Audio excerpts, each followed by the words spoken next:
Bonjour à tous et bienvenue sur PlayJob. Ce live est un live d'Orange consacré aux Smart Cities ou villes intelligentes. C'est un moment unique pendant lequel vous allez pouvoir poser toutes vos questions, franchement, et vous intéresser à cette problématique des Smart Cities. C'est du live et ça commence maintenant.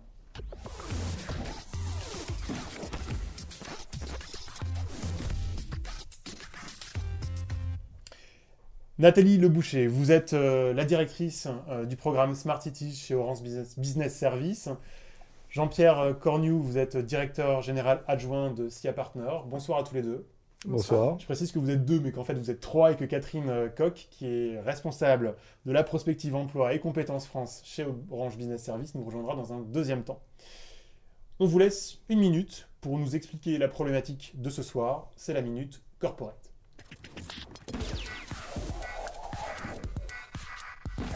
Je suis dans ma boîte et ma boîte est à l'intérieur de moi. Nathalie, Jean-Pierre, qui s'y colle? Écoutez, Nathalie. je commence, Jean-Pierre. Voilà, peut-être une photo pour illustrer le propos. Là, Allez, on met la photo. on met la photo. Très bien. Elle y est. Donc, c'est une photo simplement pour expliquer de façon simple que de plus en plus, on va avoir des objets, des êtres vivants même qui vont être connectés et qu'au milieu de ce qu'on appelle cet Internet des objets, on va pouvoir proposer des solutions de villes intelligentes. Sympa pour l'objet vache, hein. C'est pas vraiment un objet. Alors, c'est pas un objet, c'est ce que je disais, c'est des animaux, mais on voit que c'est très intéressant d'ailleurs pour effectivement suivre les vaches effectivement, et leur mise à bas, et c'est effectivement très intéressant pour l'agriculture. Donc, revenons à nos villes. Une ville intelligente, c'est une ville qui est connectée, hein, qui peut utiliser les technologies de l'information et de la communication pour optimiser ses services existants et même proposer des nouveaux services à ses citoyens. Donc ça, on le voit dans plein de domaines, hein, très concrets, les domaines de l'électricité, de l'eau, du gaz, donc tout ce qui est fourniture de fluides dans les habitations. On voit dans les domaines des transports, que ce soit les transports publics ou les transports individuels. Voilà. Et on y reviendra pendant l'émission. C'est quoi l'enjeu de ce live, hein? Alors l'enjeu, c'est d'expliquer en fait aux jeunes qui nous écoutent et qui nous regardent d'ailleurs quels sont les nouveaux métiers qui viennent avec ces évolutions dans les villes intelligentes. C'est leur dire qu'on a là un marché naissant sur un certain nombre de nouveaux secteurs et qu'effectivement il y a des enjeux. Il y a des enjeux de marier à la fois des compétences d'ingénieurs, par exemple dans le secteur de l'eau, avec des ingénieurs, des compétences informatiques ou télécom. Donc si je comprends bien, il y a bien deux partie essentielle, celle des enjeux des smart cities, des villes intelligentes, et d'autre part les questions des postes à pourvoir, des carrières à faire éventuellement. Donc je vous propose qu'on divise le live en deux parties et qu'on traite dans cette première partie, qu'on prenne toutes les questions, toutes vos questions consacrées aux enjeux en fait, des smart cities. Dans un deuxième temps, on traitera de la partie carrière. Nathalie, Jean-Pierre, vous connaissez le principe. Pour vous engager sur le discours le moins corporate possible, maintenant je vais vous demander de retirer la cravate. Allons-y. Très bien, alors pour moi,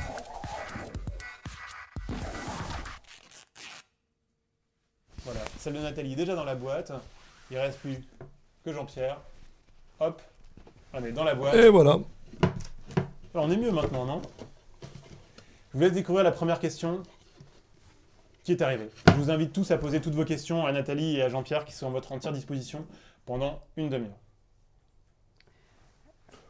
Mais je vais répondre parce Je vous que... laisse la lire, la question Jean-Pierre. Alors, est-ce que vous n'exagérez pas un peu les perspectives, sachant que les principaux investisseurs sont les villes et qu'elles sont très endettées? Moi, je pense que le problème est très simple. Il y a 3,5 milliards de terriens qui vivent déjà dans les villes et nous serons, en 2030, 5 milliards. Donc, poser la question de la manière dont on va vivre à 5 milliards dans des villes en étant dans des conditions attractives, dans des conditions de santé, de sécurité, de cohérence sociale, nouvelle, c'est évidemment un défi considérable pour l'humanité. C'est une nouvelle manière d'envisager la vie en ville en utilisant le meilleur des technologies et en mettant en œuvre des vraies synergies entre les métiers, entre les compétences et entre les usages urbains. Nathalie, Moi, non, mais concrètement, cette question, elle est quand même sérieuse. C'est-à-dire que pour le coup, on parle des smart cities, mais enfin bon, moi, idéalement, ça a l'air sympathique. J'ai une réponse très complémentaire. Premièrement, le panorama entre les villes de par le monde est très contrasté. On a des villes historiques, européennes par exemple, qui croissent mais à un rythme qui reste modeste. Et on a en face de nous des villes champignons dans les pays asiatiques, dans les pays du Middle East, qui croissent ou qui même se créent. Hein, on a des projets Greenfield qui se créent à une allure très rapide. Et là, il y a des moyens.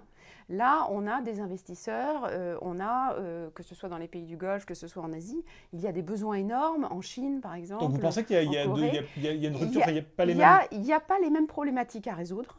On part d'un historique, on a des villes qui ont un passé, hein, l'ingéniosité dans les villes, elle n'est pas récente. Hein, donc, quand on parle d'ailleurs de villes intelligentes, on devrait dire les villes de plus en plus intelligentes. Voilà, elles ont toujours concentré l'intelligence humaine. Simplement, il y a des sujets qui sont différents, on ne résout pas les mêmes problèmes. Il y a des problèmes, quelque part, de création de nouvelles villes et qui sont parfois plus simples à résoudre parce que quand on crée un peu ce qu'on veut. Et puis, il y a des sujets de villes qui existent. Il faut tenir compte de l'existant pour l'améliorer. Certes, mais vous ne pensez pas que cette question, vous pensez qu'il y avait vraiment les moyens de les appliquer, ces smart cities? Parce que ça paraît plutôt sympathique et utile, mais est-ce que vraiment ça va vraiment se développer? Je suis d'accord que selon les applications, on les verra se développer dans différentes régions du globe. C'est clair. Allez, question suivante. Je vous rappelle qu'on prend d'abord toutes vos questions centrées sur les enjeux des smart cities. À quel développement pensez-vous dans les années à venir dans les smart cities? Bon, il y a plusieurs éléments. Il y a l'environnement, bien sûr, les problèmes de pollution urbaine que l'on vit dans des villes comme Paris. Par exemple, concrètement, si vous pensez à des applications concrètes? Tout simplement, la surveillance des conditions de pollution. Au lieu d'avoir quelques capteurs d'air par IF, chacun d'entre nous pourra être équipé d'une station météo qui ont été présentées au Consumer Electronics Show, qui représente un réseau d'intelligence collective, chaque point de collecte donnant des informations sur la pollution, sur les conditions de température et de pression de la ville. On va créer des réseaux d'observation de la qualité de l'air. Deuxième élément, le transport. Le choix entre les transports individuels, la marche à pied, le vélo, l'automobile, les transports collectifs, c'est un élément absolument crucial. Au lieu de le faire de façon un peu erratique, par habitude, par routine, on aura des éléments d'information qui, le matin, quand on se lèvera, nous dira quel est le meilleur moyen de transport pour aller d'un point A à un point B. Ça existe déjà, ça, Jean-Pierre? Non, ça n'existe pas. Chaque opérateur de transport, chaque acteur continue à verticaliser son offre. La ville intelligente, ce sont des offres transversales. C'est des offres qui vont nous amener des solutions par le rapprochement d'informations qui répondent à des canaux verticaux. Moi déjà, ma carte Vélib, elle me sert à prendre mon Vélib, à prendre mon métro, c'est la même chose. Vous n'avez pas une information prédictive qui va optimiser votre temps de transport en fonction de la combinatoire des moyens de transport et de la circulation réelle. On est à quel horizon en fait? Vous pensez que c'est un processus abouti dans combien de temps?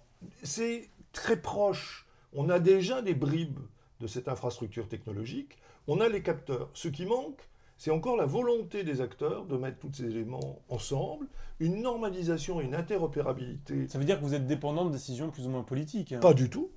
Non, parce que chaque acteur a intérêt à optimiser l'efficacité de son système.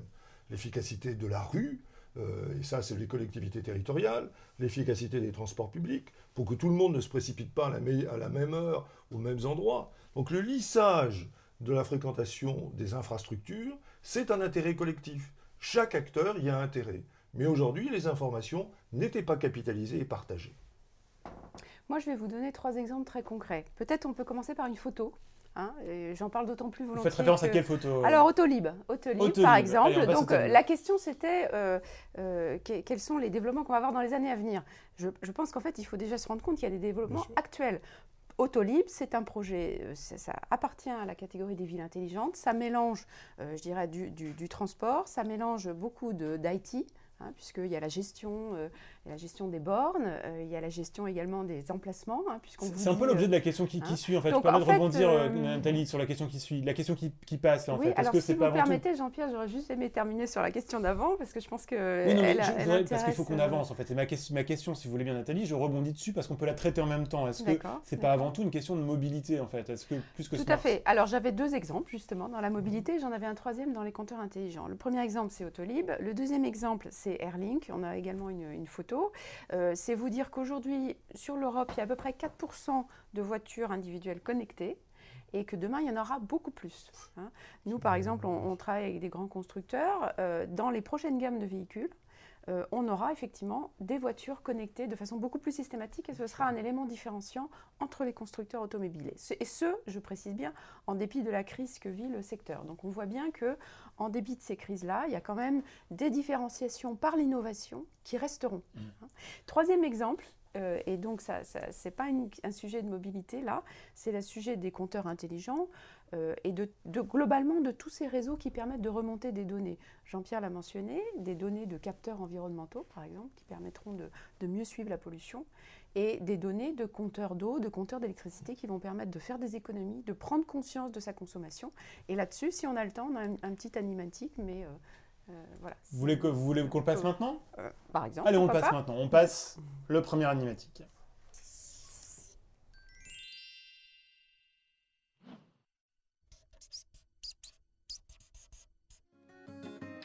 Avant, je ne connaissais pas ma consommation d'eau. C'était seulement au moment où je recevais ma facture une fois par an que je savais combien de mètres cubes j'avais utilisé. Et parfois, j'avais de très mauvaises surprises. Sans compter qu'il me fallait attendre chez moi toute la matinée que l'employé du service des eaux vienne relever mon compteur. L'eau, c'est un budget et c'est aussi une ressource précieuse pour l'environnement. Elle ne se gère pas à la légère, mais avec responsabilité. Avec M2O City, société commune créée en 2011 par Veolia et Orange, j'ai toute l'information. Je ne paye plus une facture estimée de mes besoins, mais seulement l'eau que j'ai réellement consommée. Grâce à M2O City, mon compteur d'eau communicant me transmet automatiquement chaque jour l'information sur ma consommation d'eau et des alertes en cas de fuite d'eau ou d'autres anomalies. Et pour ma ville, c'est tout bénef aussi. Elle améliore le confort, le bien-être et l'information de ses habitants pour les amener notamment vers une consommation responsable. Grâce à M2O City, elle peut aussi réduire les pertes de distribution dans les réseaux d'eau. Des capteurs communicants dans les réseaux d'eau permettent de repérer tout de suite les anomalies et mieux anticiper ses interventions. La ville peut devenir exemplaire pour préserver la ressource en eau et même globalement pour réduire sa propre empreinte sur l'environnement. En résumé, avec M2O City et Orange, les objets qui m'entourent peuvent communiquer pour mesurer, analyser, optimiser et agir pour l'environnement et donc pour moi.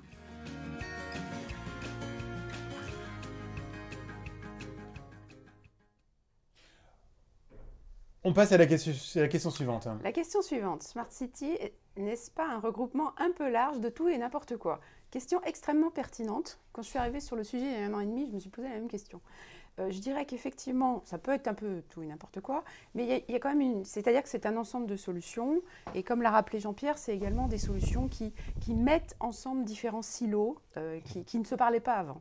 Donc c'est vraiment une idée d'optimisation, et je crois qu'il y a une définition simple qu'on peut retenir, c'est quand on fait converger des secteurs, des infrastructures traditionnelles, l'eau, les transports, l'électricité, avec de l'information et de la communication, donc les nouvelles technologies. En gros, c'est ça. Quand on fait converger ça, on a une ville intelligente. Ça a l'air très satisfaisant, en fait. Enfin, je pense que ça fait rêver beaucoup d'ingénieurs, mais ça apparaît comme un système de geek, en fait. C'est-à-dire qu'au fond, on se demande vraiment la question de l'utilité. C'est-à-dire que là, on a l'impression que vous vous faites plaisir. C'est-à-dire qu'en gros, génial, on va pouvoir comptabiliser ça et puis tout ça.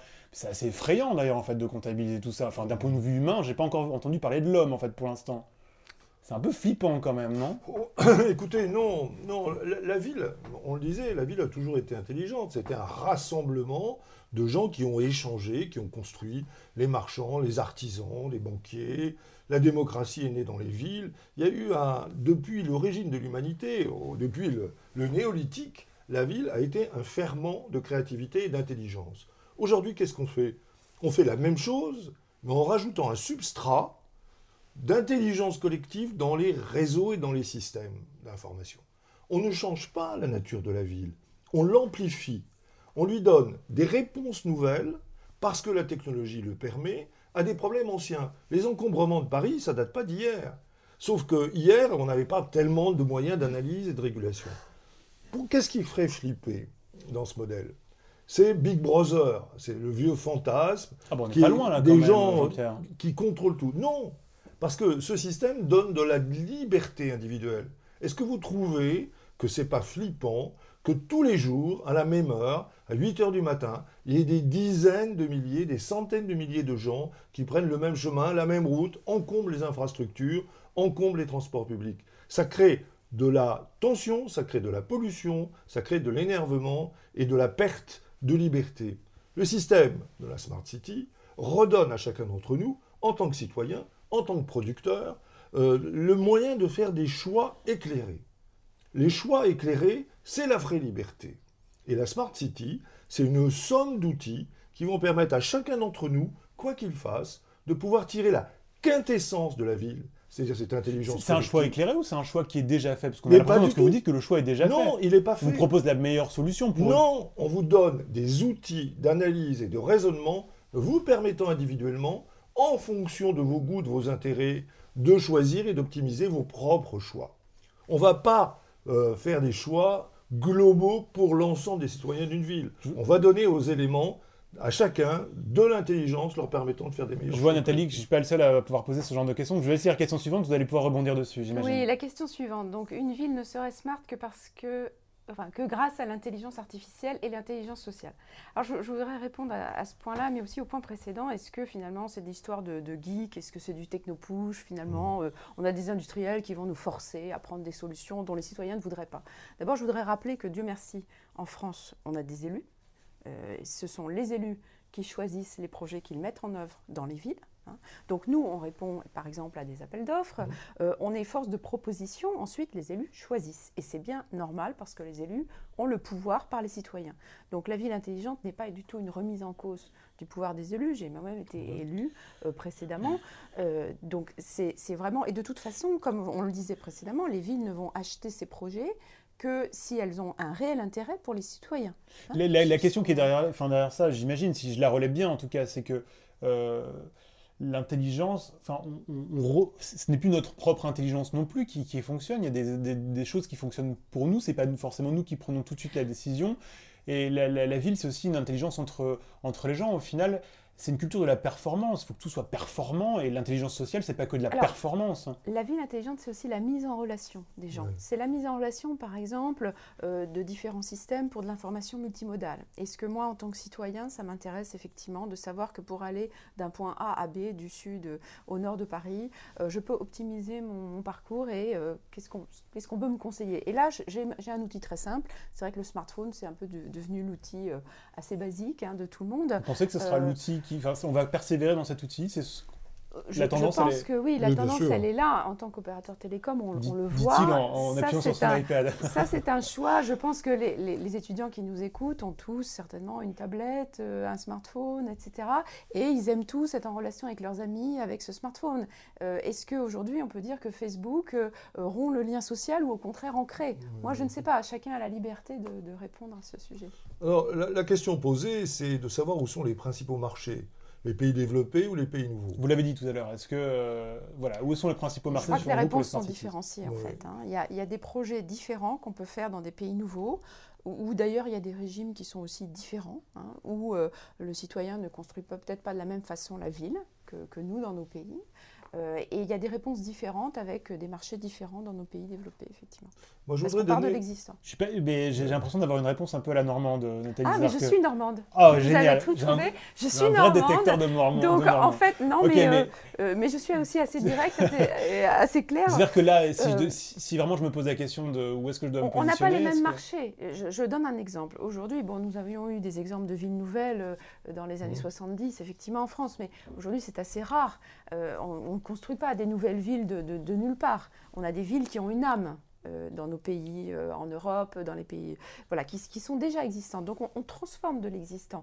Et transformer de l'existant, ça se fait effectivement avec les élus qui décident effectivement d'orienter l'existant en fonction de ce que les citoyens souhaitent. Est-ce que vous avez l'impression qu'il y a des marchés, en tout cas il y a des pays qui sont plus réactifs à ce genre de technologie, où vraiment où les marchés sont plus grands, où où est-ce que des pays qui sont un peu réfractaires? Écoutez, c'est comme le reste de l'économie. Aujourd'hui, vous avez beaucoup de sociétés françaises qui vous disent nous aussi, on veut s'attaquer au marché émergent, on veut gagner des projets dans les pays émergents.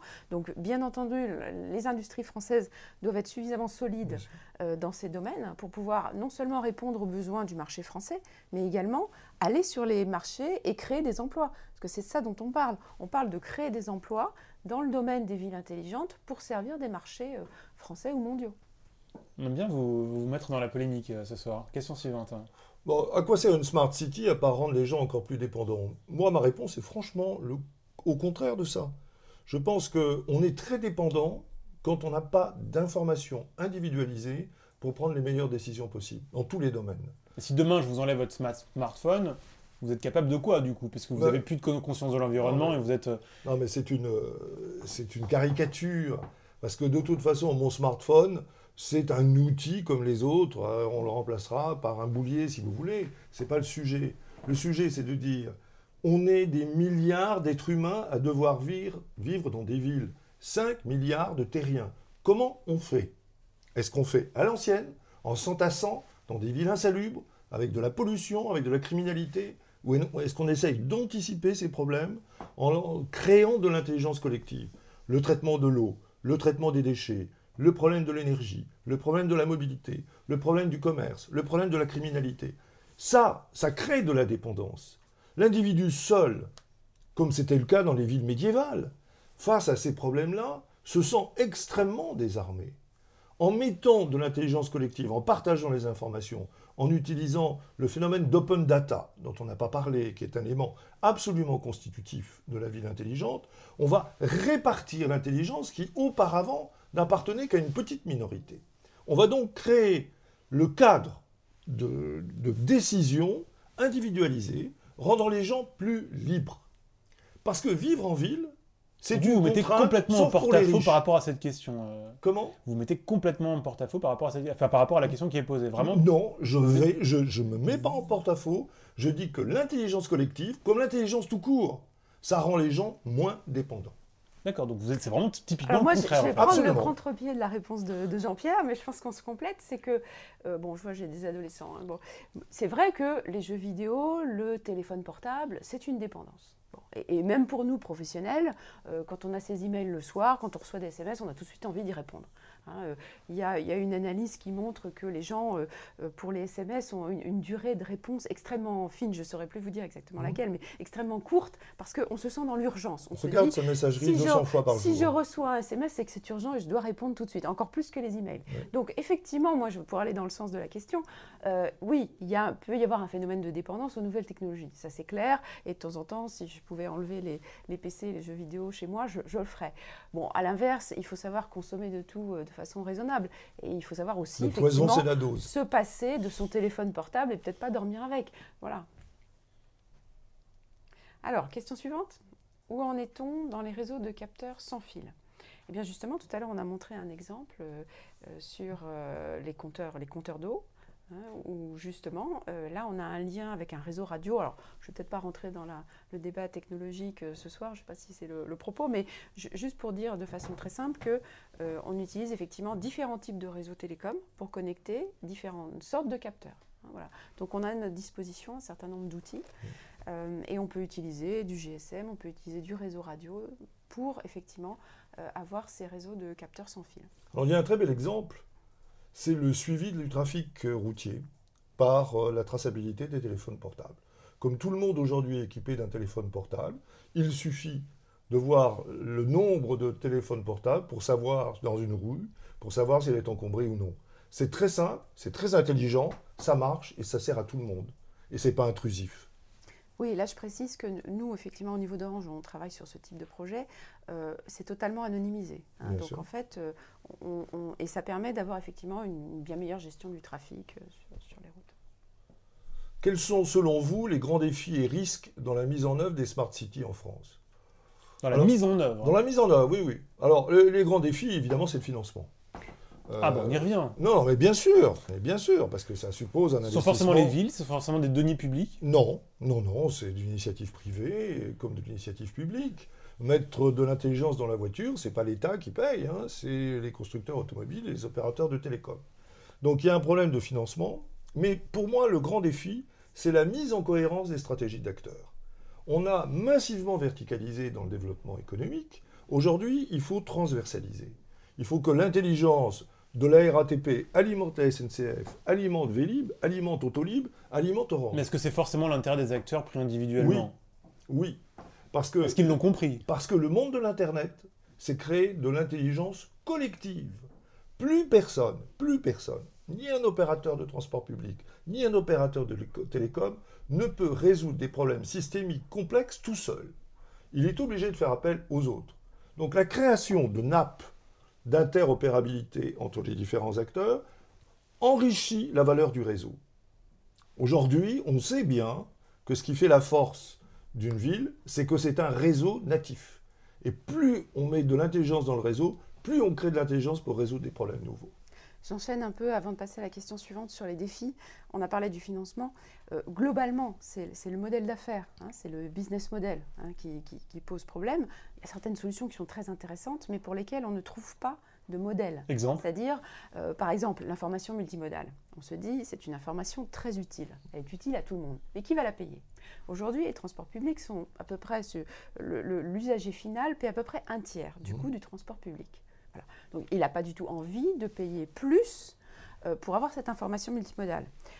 De la même façon, les acteurs du transport public eux-mêmes ont déjà des finances extrêmement contraintes et ont besoin aussi d'investir dans l'accroissement, ne serait-ce que de la capacité du réseau. On le voit bien, quand on habite à Paris, on voit bien la congestion. Donc, le gros problème, c'est qui va payer pour ça? Tout le monde a intérêt.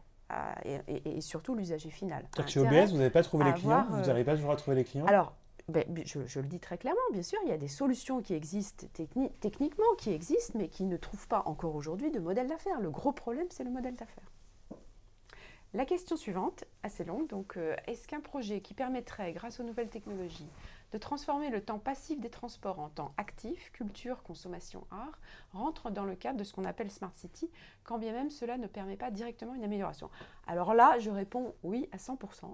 Pourquoi? Parce qu'effectivement, ce dont on a envie en tant qu'usager des transports, c'est de transformer son temps d'attente en un temps utile, donc de pouvoir regarder de plus en plus des vidéos, de pouvoir échanger, de pouvoir travailler. Mais là, on ne fait pas forcément appel pour le coup directement aux nouvelles technologies? Alors, si aussi, parce que comment est-ce qu'on va pouvoir passer les nouvelles vidéos? C'est parce que la 4G va arriver dans nos villes. Oui. Donc, la 4G va permettre effectivement une bande passante encore nettement plus importante et on va pouvoir travailler de mieux en mieux.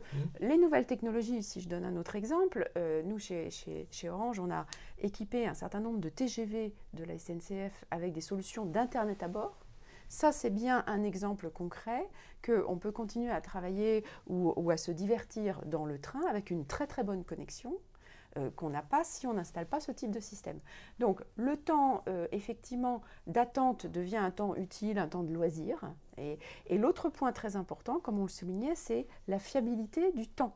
C'est-à-dire qu'on sait quand le prochain bus va arriver. Vous avez déjà des systèmes qui vous informent et qui vous montrent, avec un flashcode ou toutes sortes de systèmes, à quelle heure le prochain bus va passer. Donc vous n'êtes plus dans l'incertitude.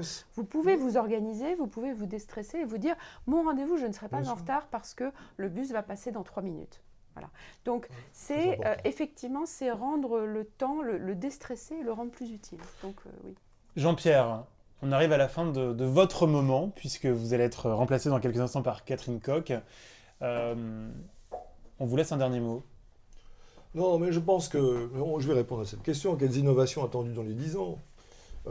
Pour moi, c'est la légèreté, l'autonomie des appareils, le haut débit mobile, l'interopérabilité et l'interactivité des choses. Mais en même temps, le discernement de l'utilisateur final, qui va faire le tri dans toutes les technologies qu'on va lui remettre. Cette capacité de prendre du recul vis-à-vis de la technologie pour en tirer ce qu'il y a de meilleur.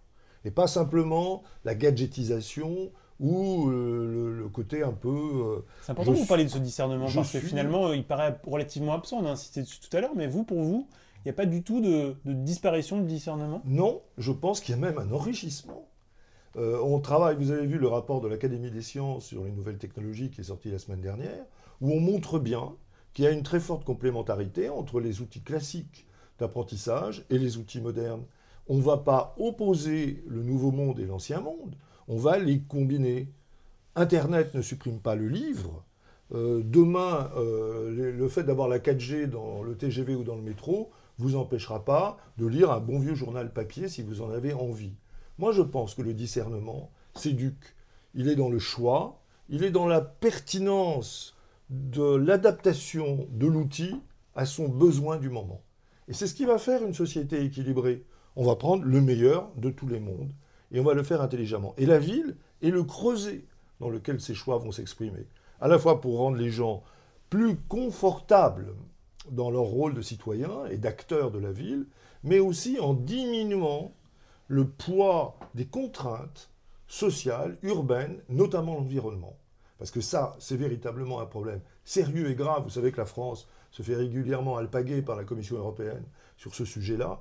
On a un vrai problème de pollution. Si on ne veut pas créer un problème de santé publique, il faut qu'on améliore considérablement les transports publics et la cohabitation entre le transport individuel et le transport public. Donc moi j'ai beaucoup d'espoir dans cette société-là. Jean-Pierre Cornu, merci pour votre intervention. Vous restez avec nous et vous allez être...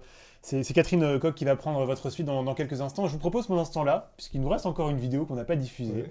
Et vous pouvez nous Alors, en dire justement, juste deux mots. Oui, je voudrais. On parlait du mariage tout à l'heure. Restez avec nous, Jean-Pierre. De Oui, l'existant, j'ai un peu du mariage de l'existant, de l'historique, hein, de la richesse de nos villes avec les nouvelles technologies. Et je crois qu'à Sarlat, c'est un exemple très clair avec les tags et les flashcodes de comment, en fait, on enrichit une ville avec les nouvelles technologies. Ok, donc on je peut vous la propose une passer, pause de 2 minutes. Voilà.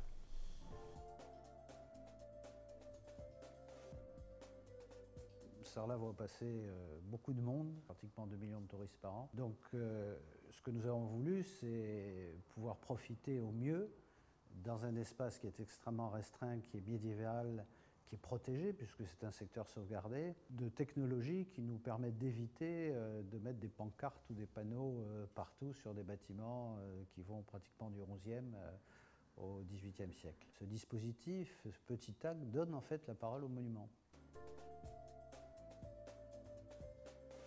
Sarlat, c'est un peu l'exemple de ce qu'on souhaite faire avec toutes les collectivités, montrer que les technologies de l'information, qui ne sont pas simplement dans les infrastructures, mais qui sont aussi dans les services, sont accessibles à toutes les collectivités. Sarlat, depuis 4 ans maintenant, est pionnier avec nous sur les tags. Ça a été une des premières cités où on a mis des tags première génération tout au long de son patrimoine.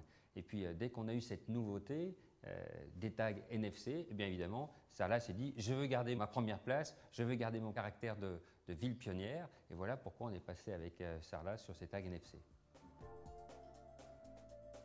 Aujourd'hui, Catherine Coq, vous nous avez rejoint, impeccable. Bonjour. Donc on est au taquet pour prendre la suite. Vous voulez ajouter un mot, Nathalie, sur la question précédente? Oui, je trouve que la question est intéressante. Quelles innovations dans 10 ans? Je dirais que dans ce secteur-là, on a du mal à se projeter à 10 ans. C'est vrai Comment que ça? dans C'est les votre job quand télécoms, même. ah oui, mais alors peut-être que je le fais mal, mais dans les télécoms et l'Internet, c'est vrai que se projeter à 10 ans, c'est difficile. Vous avez hein. des labs qui Euh, réfléchissent je- à tout ça, Je non? vous donne un exemple. Alors, je vais vous donner un exemple. Facebook, il y a 5 ans, n'existait pas. Aujourd'hui, Ça c'est commence, l'équivalent du 3e pays de la planète, avec plus d'1 milliard d'abonnés. Donc, si vous voulez, bien sûr, nous avons des laboratoires de recherche chez Orange qui réfléchissent. Et, bon, je peux vous citer deux exemples où je pense qu'effectivement, dans 10 ans, on verra beaucoup de développement. Je le citais tout à l'heure, la voiture connectée. Donc là, on va voir massivement des voitures connectées arriver, notamment en Europe. Et voilà, nous, on y contribue en étant fournisseur sur ces sujets-là. Le paiement par NFC, par exemple, le paiement sans contact, hein, donc Near Field Communication pour la version anglaise. Donc ça, c'est des choses qu'on va voir se développer effectivement de façon importante. Un autre point sur lequel je ne pense pas beaucoup me tromper, c'est si on trouve là encore le modèle d'affaires, c'est-à-dire si on trouve un moyen de diminuer le prix des équipements, hein, le prix de l'ensemble du système, c'est l'habitat connecté, la maison connectée.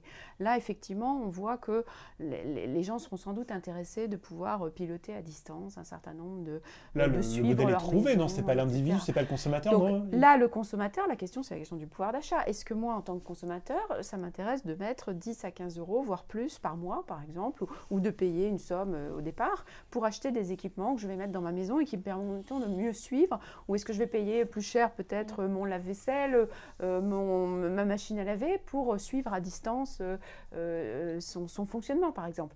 Donc ça, c'est des choses où on se dit, effectivement, la technologie est là, peut apporter des solutions, mais le modèle d'affaires n'est pas encore complètement bouclé et on le voit. C'est donc un marché difficile, mais qui peut effectivement sortir d'ici 10 ans. Nathalie, Catherine, je vous propose qu'on bascule des questions des enjeux sur la question des perspectives, parce que finalement, vous nous parlez de sujets plutôt alléchants. On a envie de savoir ce que ça donne en fait en termes de carrière et ce qui est permis en particulier chez Orange. Donc je vous laisse découvrir la question prochaine. Bon alors, comme ça je te soulage un peu, Nathalie. Je prends la question, donc vous recrutez sur ces problématiques de Smart Cities. Alors, bon, Oula, vous vous avez avez vu- embarrassé, Catherine. Non, mais vous avez vu que précisément, la question des smart cities, on est vraiment sur un domaine d'innovation. Donc, moi, je vais répondre plus globalement sur toutes les questions liées et toutes les solutions liées aux services. Orange Business Services, en fait, est un intégrateur de services qui fait partie du groupe Orange, mais on est sur des solutions de services. Donc, on recrute pas spécifiquement sur les smart cities aujourd'hui, mais on voit bien que c'est émergent. En revanche, on recrute dans le domaine du service. On a à peu près tous les ans chez Orange Business Services, qui est une partie d'Orange, 400 à 500 personnes en recrutement externe, des jeunes comme vous qui nous écoutez, plutôt avec des profils d'ingénieurs. On verra peut-être un peu les compétences un peu plus tard, mais effectivement, on a de forts besoins sur le domaine du service, avec un couplage de compétences à la fois... Mais ça veut dire quoi? Ça veut dire que vous pensez que la notion de Smart City n'est pas assez mûre pour vraiment dire on embauche là-dessus? Ça veut dire simplement que finalement, c'est pas un domaine de spécialisation en tant que tel, finalement, c'est du service. Bon, je peux répondre, puisque moi je suis arrivée chez Orange il y a 1 an et demi pour créer effectivement ce programme spécifique sur les villes intelligentes. Et effectivement, on a embauché un certain nombre de personnes, y compris des gens dans les autres secteurs. Parce que il faut. Et quoi, c'est un département à part entière en fait Ça s'appelle un programme, parce qu'on est un programme transverse et qu'on fait travailler en fait les équipes de la maison, qu'il s'agisse de nos équipes de R&D, du technocentre, jusqu'aux équipes en fait de vente de nos projets. Donc voilà, vous voyez, c'est des sujets effectivement très transverses qui partent d'une technologie, certes, mais qui demandent un modèle d'affaires et qui demandent des clients. Nathalie, je te laisse répondre à ça. Alors, la question. Ah oui, elle est sympathique la question. Bonjour, les Smart Cities font partie des sujets sympas. Je serais curieux de savoir combien de personnes travaillent vraiment sur ces enjeux. Alors ça c'est un secret très bien gardé chez Orange, mais je vais quand même pour nos... Comment ça, très bien gardé? Pour nos internautes, donner quelques éléments. C'est vrai, c'est un secret? Voilà, alors... Non, c'est pas du tout un secret. Donc voilà, on a un programme transverse qui effectivement compte à peu près 25 personnes dont je m'occupe, mais surtout on s'appuie sur l'ensemble des forces du groupe. Ce que j'explique, c'est qu'en fait on a choisi cette formule pour pouvoir accélérer notre développement. Pourquoi? Parce qu'il fallait utiliser beaucoup de ressources de recherche, beaucoup de ressources de gens qui travaillent sur nos produits, sur nos offres, et également toutes les ressources vis-à-vis des clients pour leur expliquer nos solutions et vendre nos solutions. Vous dire que vous prenez appui Donc, sur tout. On s'appuie en fait sur un nombre extrêmement important, je ne sais pas, peut-être au total plusieurs centaines de personnes du groupe sur lesquelles on s'appuie depuis la recherche, toute la palette, je dirais, jusqu'à la C'est-à-dire, qui sont vente. ces 25 personnes? Ce sont quels profils? Alors là, justement, comme je le disais, j'ai quelques profils, comme le mien d'ailleurs, des gens qui viennent d'un secteur non télécom. Donc moi, je viens par exemple du secteur des transports. J'étais dans le péage électronique et avant dans les concessions autoroutières. Donc l'idée, c'est effectivement de bien connaître les autres secteurs, de venir par exemple du secteur de l'énergie, du secteur de l'eau, du secteur des transports, et d'amener ce savoir-faire, cette connaissance, cette culture du secteur. Parce qu'on ne parle pas de la même façon. Moi, personnellement, quand je suis arrivée il y a 1 an et demi, je me suis rendu compte que voilà, il y a un langage télécom, il y a un langage des électriciens, des énergéticiens, il y a un langage des fontainiers, comme on dit, donc les gens qui travaillent dans le secteur de l'eau. Et donc, il faut arriver à se faire parler tous ces gens-là. Et même si ce sont beaucoup des ingénieurs, certes, d'abord, on embauche aussi beaucoup de gens qui sont des financiers. Je m'appuie beaucoup sur des équipes également pour la modélisation des modèles d'affaires, puisqu'on voit que c'est un sujet majeur. Ici, on n'est pas là à vendre de la technologie, on est là à vendre un service qui va pouvoir être rentabilisé. Si le service n'est pas rentabilisé pour mon client final, que mon client final soit un constructeur automobile, que ce soit une ville, que ce soit une société, par exemple, distributrice d'eau, si le service n'est pas rentabilisé pour mon client final, de toute façon, je ne le vendrai pas. Donc, j'ai besoin de lui montrer un modèle d'affaires qui tourne. Alors, vous travaillez sur quoi concrètement en ce moment? Sur quel projet? Bon, alors je prends la question. Oui, j'aurais juste aimé rajouter quand même, Smart Cities fait partie en fait d'un grand domaine qu'on appelle, c'est des prestataires de services. Nous sommes prestataires de services, Orange Business Services. Et donc, certes, peut-être que c'est encore aujourd'hui un domaine émergent avec peu d'effectifs sur Smart Cities, mais globalement sur les services, en fait, il y a quand même 2000 personnes chez nous qui travaillent sur les services, il ne faut pas l'oublier. Et c'est d'autres projets aussi innovants et sympathiques que Smart Cities, hein, juste pour les nommer. C'est ce qu'on appelle le nouveau poste de travail du futur, c'est ce qu'on appelle tout le cloud computing aussi. On a énormément de besoins dans ce domaine-là, hein, dans le domaine du service, il ne faut pas l'oublier. C'est aussi toutes les questions de la sécurité. Nathalie n'en a pas parlé, mais autour du Smart Cities, en fait, toutes ces informations qui circulent et qui sont finalement beaucoup plus perméables aux attaques, hein, puisque en fait, ça passe aussi à travers le web. Eh bien, il faut absolument qu'on ait des compétences très pointues dans le domaine de la sécurité. Donc, elle a parlé de ce couplage de compétences, que ce soit des gens qui ont une connaissance des réseaux, parce qu'à un moment donné, on récupère ces informations dans notre réseau et on les exploite. Catherine, c'est comme si, c'est étrange, parce que finalement, Nathalie qui nous parle des Smart Cities, et c'est comme si vous aviez besoin toujours de recentrer le débat en disant oui, mais il n'y a pas que les Smart Cities, c'est tous les services en général. Comme si, arrêtons un peu sur les Smart Cities, c'est bien sympa, mais enfin... Non, mais je crois que ce qu'on peut dire, c'est que les Smart Cities, ça s'insère beaucoup dans ce qu'on appelle le machine to machine. C'est-à-dire qu'aujourd'hui, on est arrivé dans une ère où finalement, il y a certes des milliards d'individus connectés, mais de plus en plus, on va avoir des machines, des objets qui vont être connectés. Et c'est ça ce qu'on appelle le machine to machine. Et vraiment, la ville intelligente, c'est une des applications du machine to machine. Mais je vous en ai donné une autre tout à l'heure. La smart agriculture, c'est un autre thème que je trouve pour moi très très important, puisque c'est un enjeu majeur d'arriver à optimiser, à augmenter les rendements par exemple. Et on peut par des technologies télécom, par l'envoi de SMS pour faire la récolte au bon moment par exemple, par l'envoi d'informations sur la température d'un animal à un certain moment, savoir effectivement quand cet animal peut-être va mettre bas, etc. Donc la ville intelligente, c'est un sous-ensemble d'un certain nombre de technologies qu'on appelle machine to machine et d'un certain nombre de technologies qui rejoignent le cloud, etc. Ou ça s'appelle aussi l'Internet des objets pour ceux qui... Voilà, j'ai commencé par ça avec la première photo. Donc pour répondre à la question, vous travaillez sur quoi concrètement? Parce que je pense que les gens veulent du concret. Il faut qu'on avance, Nathalie, en fait. Juste pour vous l'avez dit, non? La voiture connectée, je l'ai déjà dit, les compteurs intelligents, des systèmes d'information multimodales, des systèmes de paiement par NFC, champ proche. Autre question. Oui, je réponds à ça. Derrière les enjeux des Smart Cities, il y a beaucoup de SI. Est-ce que les postes que vous proposez ne sont pas avant tout SI? Alors, c'est vraiment la tendance. Si je vous ai bien compris, ça veut dire oui, en fait, de votre côté. Absolument. C'est vraiment la tendance, si ce n'est que ce qui nous intéresse aussi. Donc, effectivement, le service, c'est du SI. Mais c'est du SI couplé, on l'a vu, avec, par exemple, une bonne connaissance de certains secteurs d'activité. On l'a vu, la banque, ça peut être aussi les transports, il y a des applications dans la santé, un peu de domaine, donc du SI. Et puis, effectivement, des compétences aussi, par exemple, de réseau, parce que toutes ces informations, on va les exploiter dans des data centers et on a besoin, effectivement, encore notre historique. Est-ce que c'est une application, Catherine, sur les profils que vous recherchez?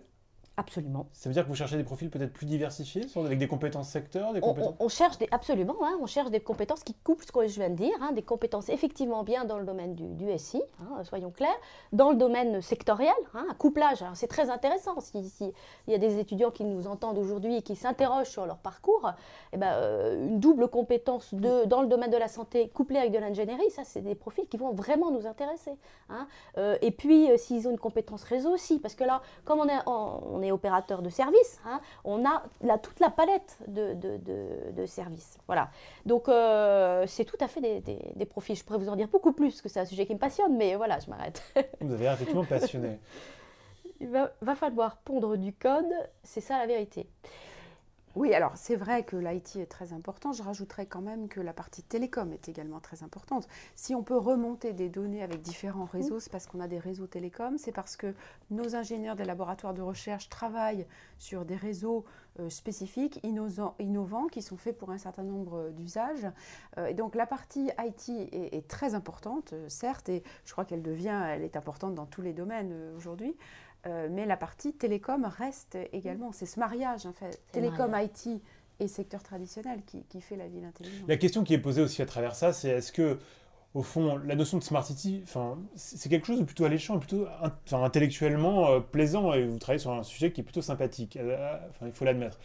Mais est-ce que si je rentre en fait chez Orange, en travaillant sur la dimension IT, système d'information, est-ce que finalement je vais être vraiment connecté à cette dimension Smart City? Je peux très bien travailler pour pour des problématiques de Smart Cities, mais sans forcément m'en rendre compte. Je fais de l'intégration. On sait sur quel projet on travaille. Certes, mais ça pourrait être un projet comme un autre. Finalement, je ne suis pas forcément connecté. On a des développeurs, par exemple, qui développent des systèmes de remontée de données. Bon, ils savent qu'in fine, ils le font parce qu'on va remonter la donnée. Mais ils pourraient le faire pour autre chose. Ça a peu d'implications, c'est pas vraiment relié. Oui, mais cela dit, il y a beaucoup de sur-mesure aussi au début. Dans le secteur, on voit que dans un certain nombre de domaines, il n'y a pas encore de standardisation, ne serait-ce qu'au niveau des projets eux-mêmes. Donc on fait du sur-mesure et on fait des choses pour un client. Je peux donner un exemple très concret d'un projet vraiment intéressant qu'on a mené pour une grande chaîne dans le secteur de la distribution, le suivi de cagettes. En fait, qui permet en gros de suivre les salades depuis le maraîcher jusqu'au grand hypermarché.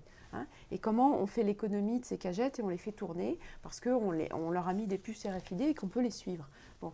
Donc ça, effectivement, l'ingénieur va travailler sur un processus d'optimisation, de suivi des flux, etc. Mais on le fait dans un contexte bien particulier d'un processus qui est lié au fait de comment je suis mes salades du consommateur au client final dans le supermarché. Donc on est vraiment sur du très concret. Alors maintenant, pour les jeunes qui nous écoutent, je voudrais quand même dire aussi autre chose, c'est qu'il a toujours été très, très bon dans sa carrière. Bon, d'abord, je dirais que bon, en général, si on a 25 ans, on ne se dit pas non plus qu'est-ce que je ferai à 50 ans. Enfin, je pense que, moi, si je peux donner quand même un témoignage, c'est qu'on peut commencer par un secteur. Par exemple, moi, j'ai commencé plutôt dans le secteur de l'électricité. Ensuite, je me suis tournée vers les transports. On peut aussi changer de secteur. Et ensuite, je suis arrivée dans les télécoms parce qu'il y avait ce mariage, effectivement, que je trouvais assez passionnant, comme vous dites, entre, par exemple, les transports et les télécoms et l'IT. Donc déjà, je dirais... c'est peut-être un peu ennuyé quand même, permettez-moi d'être un peu provocatrice, mais aussi à 25 ans de se dire j'ai une carrière toute tracée, je ne ferai jamais que de l'IT toute ma vie ou de l'ingénierie toute ma vie. Donc c'est le premier point. Le deuxième point, c'est qu'il a toujours été très utile, je pense, et il devient de plus en plus fondamental de marier des compétences à la fois d'ingénieur, par exemple, donc pour les gens qui font une école d'ingénieur, avec des compétences financières aussi et de modélisation financière et commerciale. Donc on voit bien que toujours les profils pluridisciplinaires ont toujours un avantage. C'est ce mariage avec l'IT qui arrive aussi de façon importante, mais je dirais que moi, je pousserais toujours les jeunes à toujours essayer d'avoir un double cursus ou en cours de carrière à se dire, tiens, est-ce que finalement je ne devrais pas faire un peu de commercial ou de marketing ? Je voulais juste répondre. Non, je voulais juste. Oui, ça va être difficile parce que chacune a envie de répondre à la question. Je voulais juste répondre sur la question précédente. On ne cherche que des profils qui sont susceptibles de faire du code ? Bien entendu, non. Donc effectivement, des développeurs, C, web, Java, bien sûr, on en aura besoin, mais on a aussi besoin de compétences d'architectes en fait, qui vont plutôt être là pour concevoir en fait sous un mode relativement agile et en s'intéressant non pas aux produits. C'est quand même un peu ce qui est intéressant, c'est que dans le service, on ne s'intéresse pas à la solution technique uniquement, on s'intéresse aussi aux usages. On se demande en fait comment concrètement le client va utiliser, va en fait s'interroger sur ses usages et quelle réponse on va y apporter. C'est pas une réponse techno jusqu'à présent où on disait on va vous mettre une grosse machine qui va répondre à votre problématique. Aujourd'hui, c'est vraiment une vision beaucoup plus large en termes quels sont les usages du client, comment il fonctionne, en portant aussi son intérêt sur les différents métiers du client. Voilà.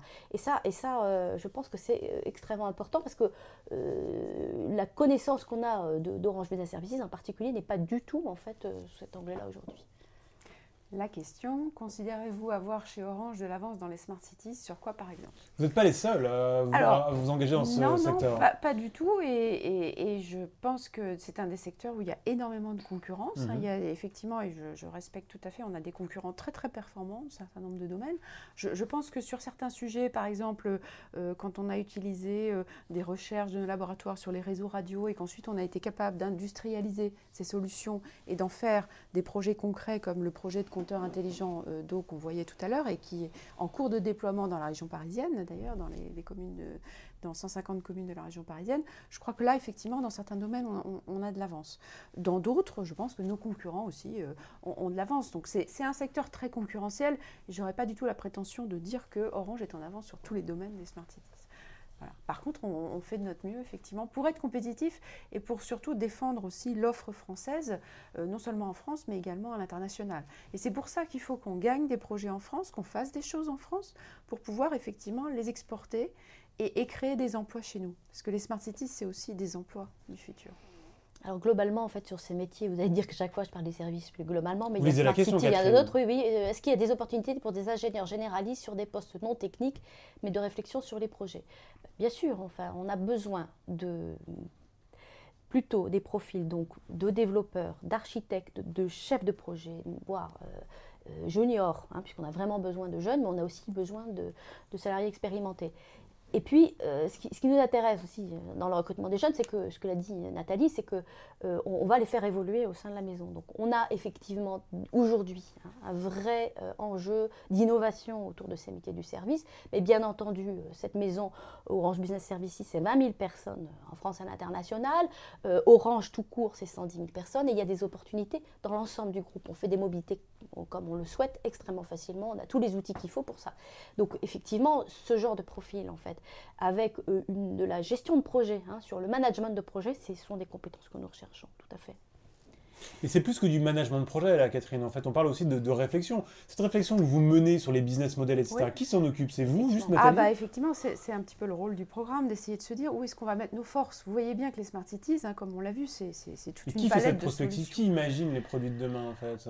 Vous avez toujours, dans toutes les entreprises, des directions de la stratégie, par exemple. Donc là, vous avez des gens qui essaient de réfléchir, d'avoir une vision, d'analyser des tendances. On voit bien qu'il y a des tendances qui se dessinent aujourd'hui, ce qu'on appelle pompeusement en anglais des méga trends. Excusez-moi pour l'anglicisme, mais bon, disons, on va dire des tendances. Les grandes tendances, c'est quoi? C'est l'urbanisation croissante, c'est le vieillissement de la population, qui amène justement des besoins nouveaux, c'est l'environnement, l'importance du facteur environnemental. Donc voilà, on voit qu'il y a toutes ces grandes tendances, et voilà, l'idée c'est de se dire, parmi toutes ces grandes tendances, il y a des besoins à satisfaire. Il y a des nouveaux besoins. Comme le rappelait tout à l'heure Jean-Pierre Cornu, il y a également le fait qu'on est de plus en plus nombreux sur la planète, qu'il y a de plus en plus de gens qui vont être concentrés dans les villes et qui vont arriver à vivre ensemble le mieux possible sans que ça devienne un enfer. Voilà, donc en gros, pas la ligne du RER A à certaines heures de pointe où on a du mal à rentrer dans le RER. Donc voilà, il faut, et je sais que nos amis de la RATP, voilà, ils travaillent à ces problèmes-là, mais on arrive avec voilà, des vrais problèmes à résoudre, et il nous semble que les villes intelligentes peuvent en résoudre une partie. Mais je dis bien une partie parce qu'il faut rester très modeste. La ville intelligente, ça résout une partie des problèmes. La question, c'est vous avez des écoles de prédilection. On a un certain nombre d'écoles. Alors, je ne vais pas citer les plus grandes. Et puis, Pas de langue de bois, Catherine. Non, je vais vous donner précisément. Je sais bien parce que j'ai mon Il faut avoir anti-sèche. fait. Alors, je peux confirmer qu'il n'est pas nécessaire d'avoir Je vais vous fait dire, non. les télécoms pour rentrer chez Pour ne pas, chez voilà. Orange. Alors je vous les cite, Télécom Paris, enfin Sub Télécom Paris, l'EPITA, l'INSA Lyon, l'ETIMAP, l'INSA. Voilà, donc je vous en cite un certain nombre. Et en fait, on cherche surtout des compétences. Donc voilà, donc c'est parmi tant d'autres. Quelle place chez OBS pour les personnes en école de commerce? Alors évidemment, là, on est dans un domaine assez technique. Les Smart Cities, c'est le couplage, on l'a vu, de la formation. Enfin bon, on a quand même compris aussi, on a grâce aussi à des Nathalie, places. qu'il y avait des problèmes de business model. Oui, tout à fait. Donc, Donc, tout on à a fait, vu. les écoles de commerce, on en a besoin. On a besoin de profils Les effectivement formations financières. plus transverses. Et oui, alors le volet financier, la question du business model est un enjeu clé. On pour le M2M en général. a d'ailleurs Oui. chez OBS, on peut le dire, une structure qui travaille par exemple sur tous les grands projets. On a besoin d'avoir des modèles et des optimisations très poussées. Et là, effectivement, on a des gens qui sont des spécialistes, des gens très pointus en modélisation financière. Et de la même façon, on parlait tout à l'heure des forces de vente. Il est clair que des profils école de commerce, on a besoin d'avoir un vrai dialogue avec le client pour lui vendre des solutions. Donc on n'est pas dans un dialogue uniquement technique. Donc chez OBS, effectivement, il y a beaucoup de profils très variés. Il y a des gens qui viennent d'écoles de commerce, effectivement. De façon... Mais est-ce que je peux me positionner vraiment sur les Smart Cities, ou encore une fois, je vais être englobé dans une offre, dans les services de façon plus générale, Catherine? Alors déjà, pour avoir la connaissance de l'offre, moi je vous réponds de manière plus pragmatique. Vous pouvez aller sur le site orange.com et puis vous aurez effectivement la vision de toutes les offres qu'on a. Et vous verrez que la gamme est assez large sur ces domaines de l'innovation, bien sûr, et des services. Avez-vous des formations internes dédiées? Alors bien sûr. Alors moi je vais vous dire, je travaille sur la question, c'est un peu ronflant mon titre, mais sur la prospective des emplois et des compétences. Donc mon métier, c'est de voir. Qu'est-ce que vous annoncez alors pour les 5 ans qui viennent? Alors la prospective, c'est de voir finalement en quoi ces grands enjeux de croissance, qui sont le machine-to-machine, Internet des objets, et plus spécifiquement le Smart Cities, mais et effectivement aussi le cloud. On en parle, on en fait, mais aussi on a de nombreux besoins, le nouveau poste de travail de demain. Enfin, donc toutes ces applications, la question de la sécurité qui est un enjeu majeur pour nous. Donc mon métier, c'est de voir effectivement en quoi ces grands enjeux vont modifier les métiers. C'est la raison pour laquelle je suis là d'ailleurs.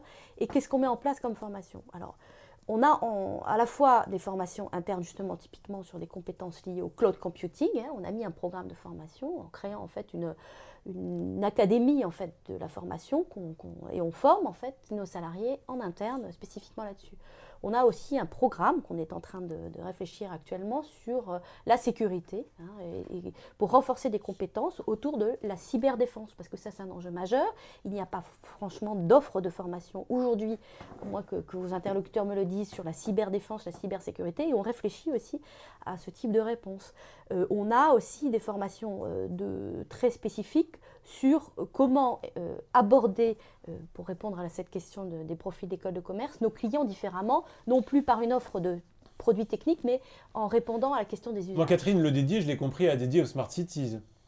Moi, je vous réponds Smart Cities, mais plus globalement, parce que effectivement, l'offre de formation et globalement les offres de poste qu'on propose, elles sont certes dans ces domaines-là très innovants, mais globalement sur l'ensemble des services qu'on propose. Pour répondre clairement, si c'est une question, avez-vous des formations dédiées aux Smart Cities? Non, je dirais non, pas encore en fait, parce qu'il y a énormément de sujets dans la maison, vous imaginez. On a par exemple également un programme similaire qui travaille depuis 5 ans, donc ils ont commencé effectivement un petit peu avant nous, sur tous les aspects santé. Et comment on fait des offres adaptées à la santé en utilisant effectivement les nouvelles technologies. Bon, il n'y a pas de programme interne, par contre, il y a toute une équipe qui travaille là-dessus et qui effectivement explique les offres aux collègues. Mais on ne peut pas dire qu'il y ait des formations. Enfin, je dirais qu'il y a des journées. C'est vrai, on a fait une journée Smart Cities en interne l'année dernière pour dire, voilà un petit peu, voilà les nouveaux types d'offres sur lesquels on travaille. Nathalie, Catherine, on arrive à la fin de cette rencontre. Ça fait 1 heure qu'on est ensemble. On vous laisse un dernier mot. Un dernier mot, je dirais que grand enthousiasme, effectivement. Maintenant, on le disait tout à l'heure, les Smart Cities, c'est un petit peu comme on peut le dire, c'est science sans conscience, c'est-à-dire qu'on ne va pas dans ces nouveaux secteurs-là n'importe comment. On doit garder ce qu'on appelle une privacy, comment on dit ça? Secret. Voilà, le secret, effectivement, la confidentialité des données. C'est vrai que si moi, j'ai mon compteur d'eau qui maintenant est intelligent, je veux m'assurer effectivement que mon voisin n'a pas à connaître ma consommation d'eau. Donc s'assurer que tout ça, c'est bien effectivement dans des partenaires de confiance. Donc ça, c'est un point très important. La cybersécurité, on en a parlé. De plus en plus, nos sociétés modernes sont sur des systèmes informatiques qui, de toute façon, vont être de plus en plus attaqués. Donc, effectivement, il faut avoir des systèmes robustes. Et ça, c'est effectivement un des angles d'attaque importants. Mais moi, je dirais quand même, globalement, c'est qu'il y a un enjeu assez fascinant devant nous. Le problème à retenir, c'est quand même le problème du modèle d'affaires. J'insiste quand même. Il faut vendre ces solutions-là. Il faut qu'elles aient un réel intérêt pour qu'on puisse les vendre, qu'elles soient rentables. Donc voilà. Donc il y a un grand champ. Moi, j'encourage les jeunes à aller sur Internet et à utiliser leur moteur de recherche favori et de taper un petit peu les villes intelligentes, etc. Regarder toutes les possibilités qu'il y a. Et puis voilà, discuter avec des ingénieurs dans ces différents domaines. Et voilà, vraiment, donc bienvenue dans quelques années si ça vous intéresse, après le passage des diplômes. Voilà. Catherine, votre point de vue plus carrière et RH. Oui, voilà, je vais avoir un discours RH. Bon, moi, je rejoins tout à fait ce qui a été dit Nathalie. Je dirais, moi, je ne vous attends pas dans quelques années, je vous attends aujourd'hui. Nous avons dans les métiers globalement du service et progressivement Smart City, puisque ça va évoluer, bien sûr, dans le temps, En tout cas, à court terme, là, vous savez qu'on a une grosse offre de propositions au sein du groupe, 5000 apprentis par an, et au sein d'Orange Business Services, c'est de l'ordre de 400. Et donc, la majorité dans le monde du service, on a à peu près autant de propositions de stages dans ces domaines-là. Donc, tout ça est visible sur le site orange.com. Donc, je vous invite à aller regarder. Et puis, bon, j'espère qu'on vous a un peu séduit et que vous allez venir, que déjà tous les conseils qu'on vous a donnés vont vous servir et puis que vous allez venir voir d'un peu plus près, en fait, ce qu'on propose. Oui, un dernier petit point, c'est quand même aussi un peu démystifier l'image. Certes, Orange, c'est Orange France, c'est un opérateur, donc on connaît l'opérateur classique, je dirais, mais on voit aussi que c'est une entreprise qui répond à des besoins d'entreprises, d'autres entreprises, par Orange Business Services. Et voilà, c'est essayer d'être innovant. Et je crois que ça, c'est vraiment le maître mot en ce moment chez Orange, c'est place à l'innovation, comment on se différencie par l'innovation. Parce qu'on voit bien qu'on peut être dans des spirales déflationnistes sur les prix, mais vraiment le vrai moyen pour gagner des marchés, que ce soit en France ou à l'international, c'est d'être innovant et d'être les premiers sur certains nouveaux marchés.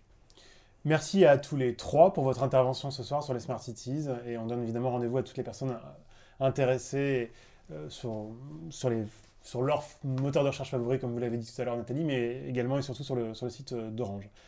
Merci à toutes les deux, merci à tous les trois. Merci.